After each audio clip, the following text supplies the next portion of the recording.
Today I'd like to have an honest discussion on love bombing and exes. Because believe it or not, if you're using a strategy like the no contact rule after a breakup, you might actually be more prone to love bombing from exes. So I think it's really important for you to understand why exes do it and how to tell if their overtures are authentic. But first things first, if you haven't already, make sure you subscribe to our YouTube channel if you like the content, or at the very least, just like one of our videos. That will really help us out with the YouTube algorithm. So now I want to perhaps say one of the most controversial things that you'll hear online, and that's the fact that not all love bombing is this negative thing. You're gonna find as we really talk about the reasons for why exes love bomb, or the reasons why people in general love bomb, not all of them are ill-intentioned. Some of them are, of course, but I think let's just start at the beginning and define what love bombing is so we are on the same page. Now, generally when I talk about love bombing, I'm talking about people who have a tendency to overwhelm new partners with compliments,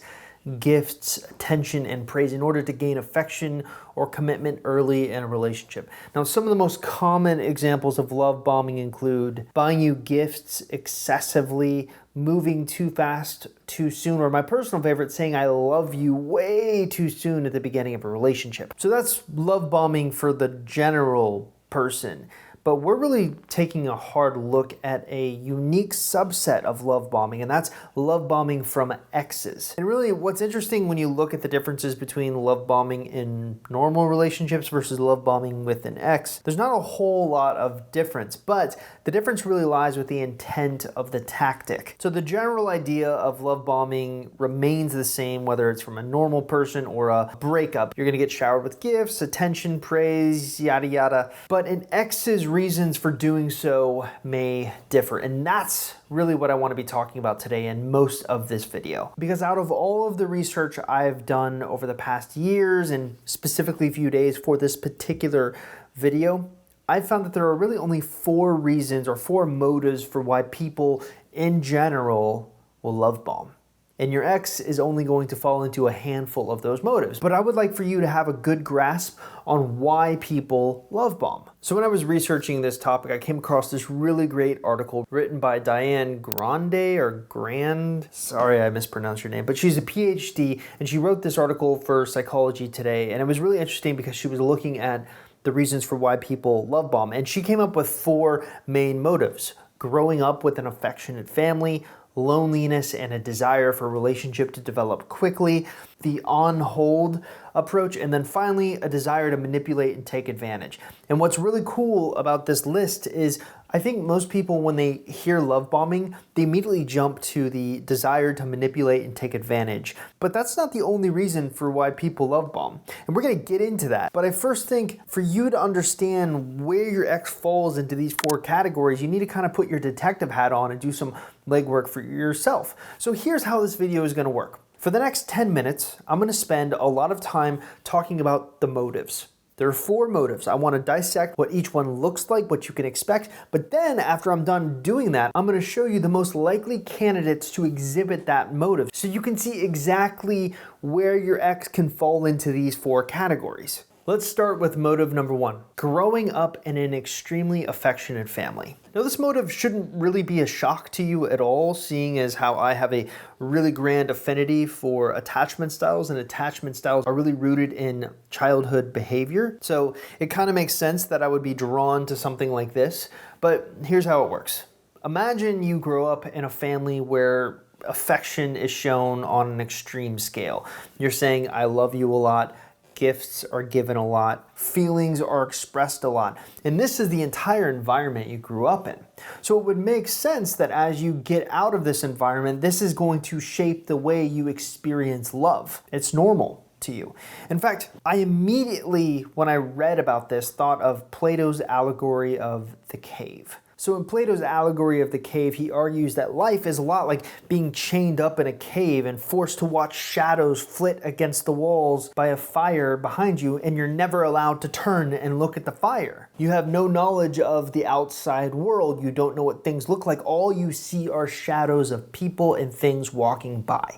You give these things and shadows names, and for you, this is reality. This is what these things are.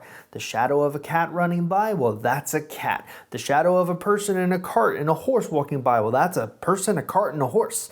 That is your reality. But imagine one day you're freed. You go out and you actually experience the outside world, and what you see blows your mind. New colors, new perceptions, new ideas. And your first reaction is to run back in the cave and try to free the people who are chained up with you. So you go back to the cave and you tell every one of the prisoners who are chained up and all they see are the shadow people, you tell them about the outside world and everything you've learned and everything you've seen, and they don't believe you. They call you a liar. They attack you because to them, this is all the world is. To them, you look like a crazy person. And this is sort of my argument. If your ex or whoever you're looking at with this love bombing perspective has grown up in an entire environment where all they've been surrounded is by these extreme affections, then to them, this is a little like being chained up in a cave. This is all they know.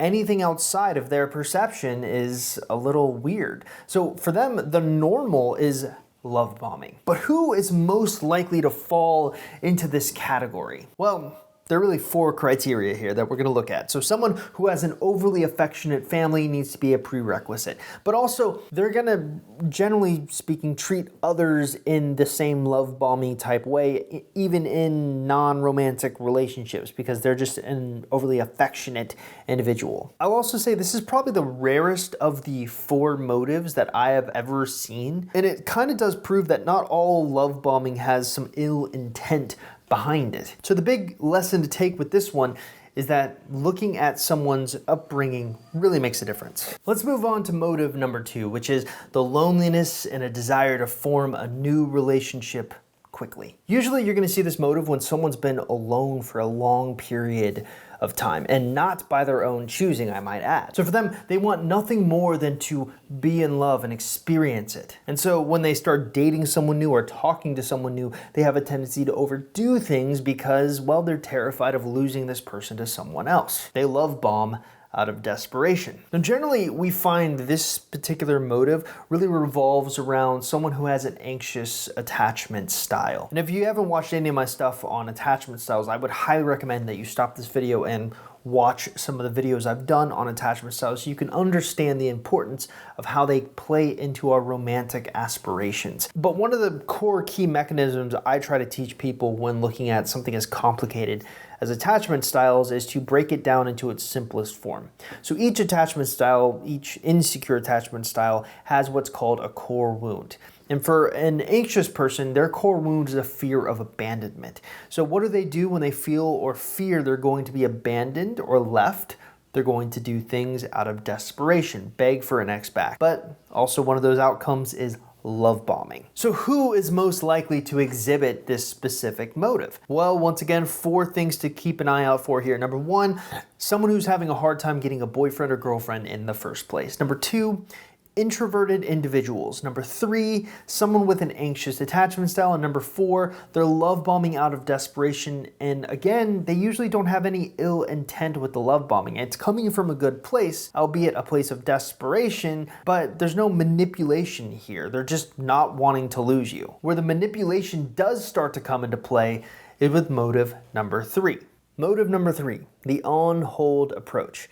And this is really where the love bombing begins to become manipulated a little bit. So there are some ill intentions behind this. All right, so I'm gonna go ahead and point out specifically the person who's most likely to be in this category is someone with an avoidant attachment style. One of the things we learned about avoidant attachment styles when studying individuals with them is they tend to be in this really weird place where they want a relationship, but they don't want to allow themselves to be vulnerable for that relationship. And so what ends up happening is the love bomber, or the avoidant in this specific case, will try to find a way to keep you on hold. They're not sure if they want a relationship with you, but they don't want to get rid of you for that case. So they have come up with some certain strategies to place you in relationship limbo, so to speak. They're doing this all so they can figure things out. And perhaps the best equivalent I can think in a real life scenario is actually by telling you the story of one of my clients.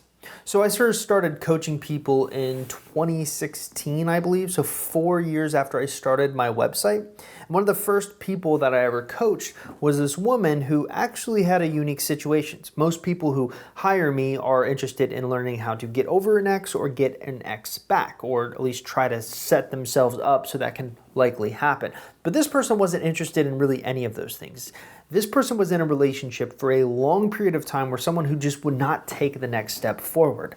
So my client wanted to get married, but the person never wanted to take any meaningful steps towards marriage. My client also wanted to meet this guy's daughter. They'd been dating for years and he would specifically never allow her to meet his daughter. And then obviously, I think you get the idea of where this is going. She wanted more commitment. He wasn't willing to give it.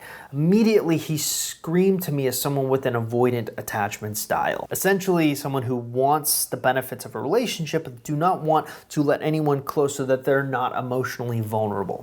So anyways, my client's boyfriend would come up with all these really interesting strategies to keep her on hold. And specifically, one of his favorite strategies was to take her ring shopping. So he would take her to a jewelry store. He would say, pick out any ring you want. We're going to think about getting it.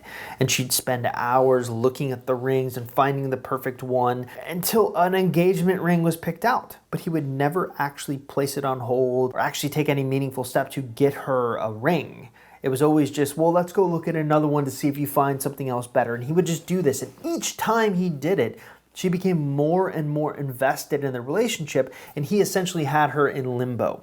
She would be held over for a few months potentially, and then she would start panicking again because nothing would end up happening. And then he would take her ring shopping again, and around we go. This is a perfect example of someone love bombing for method 3. So generally speaking, people who are most likely to exhibit method 3 are going to be someone who has an avoidant attachment style, someone who perpetually has you either in relationship limbo or has you in a friends with benefits type of a situation, and weirdly enough, on again, off again couples I find this a lot with. And then we come to motive 4, a desire to manipulate and take advantage. So this is obviously the most devious of the 4 motives we've talked about today, and it can get pretty bad. And generally speaking, what you find happen is this usually happens in 3 specific phases. So someone who is going to manipulate you, to take advantage of you, and use love bombing as a tool to do that will do 3 things in 3 phases. Number 1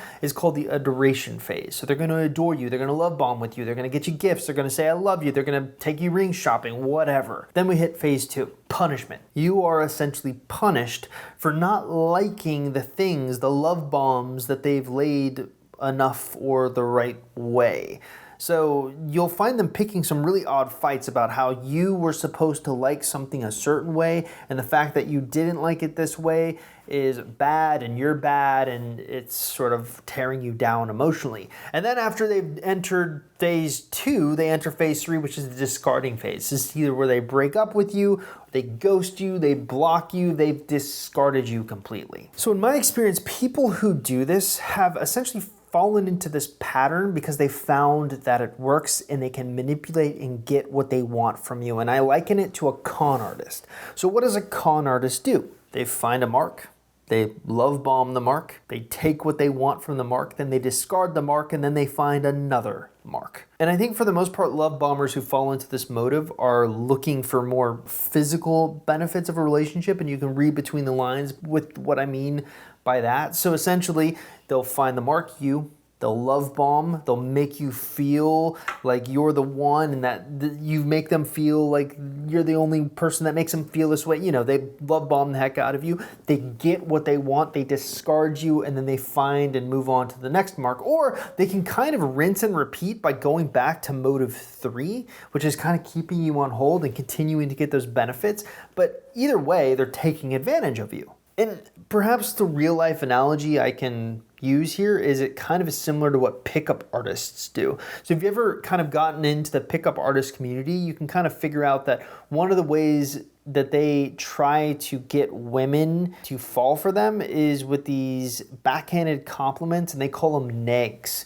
But instead of using negs and backhanded compliments to achieve success, people who fall into this love bombing method will use extreme compliments and extreme gifts. And it's all to prey on you, to prey on your insecurities, to make you feel like you are the one person that is better than everyone else in their eyes, when in reality you're not. So what are you supposed to do when you think someone is love bombing you in this way? And I think the only thing you could potentially do that can make any kind of difference is to go back to the basics when it comes to words versus actions. What you're always looking for is congruity. So do their words match up with their actions? If they say they're going to marry you, do they actually marry you? If they say they're going to propose, do they actually propose? If they say they're going to move in together with you, do they actually move in together with you?